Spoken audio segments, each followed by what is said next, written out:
ఈ మధ్య కాలంలో ఒక కామెడీ సినిమా ట్రైలర్ కాంట్రవర్సీగా మారడం అనేది హ్యాష్‌ట్యాగ్ సింగిల్ విషయంలోనే జరిగింది.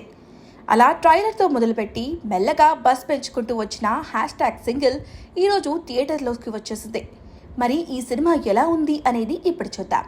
ఈ సినిమా కథ విషయానికి వస్తే విజయ్ అంటే శ్రీ విష్ణు ఒక బ్యాంక్లో ఇన్సూరెన్స్ సెక్షన్లో పనిచేస్తూ ఉంటాడు.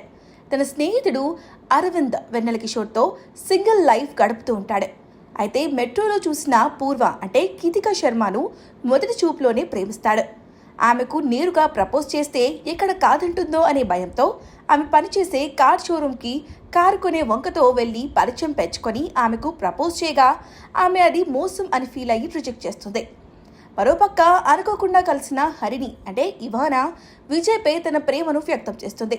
ఒక పక్క హరిణి విజయ్ని ప్రేమిస్తుంది, విజయ్కి పూర్వపై ప్రేమ.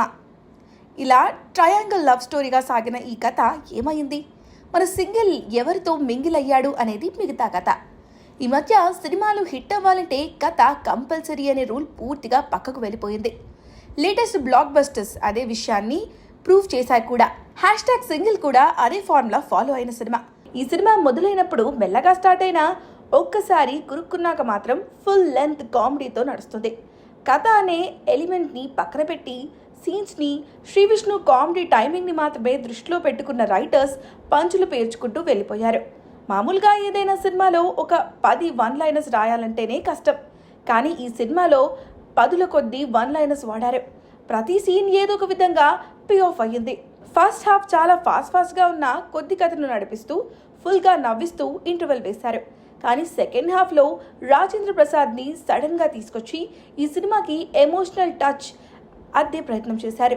అది పండలేదు సరికదా, అప్పటి వరకు ఉన్న సినిమా ఫ్లోకి ఇబ్బందిగా మారింది. దాంతో సినిమా కాస్త స్లో అయిన ఫీలింగ్గా వస్తుంది. అసలు పరమ రొటీన్ కథని కామెడీతో డ్రైవ్ చేస్తూ అలాంటి డీవియేటింగ్ సీన్స్ ఎందుకో అర్థం కాదు. అది ఏ విధంగా పే ఆఫ్ అవ్వని ఎక్స్ట్రా బ్యాగేజ్.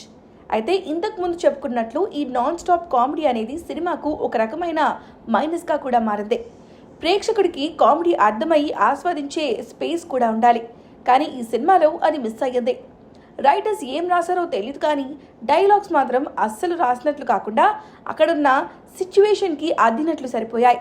పైగా శ్రీ విష్ణు వాటిని ఓన్ చేసుకొని తన typical body language, exclusive dialogue delivery టోన్తో నెక్స్ట్ లెవెల్కి తీసుకెళ్లాడు.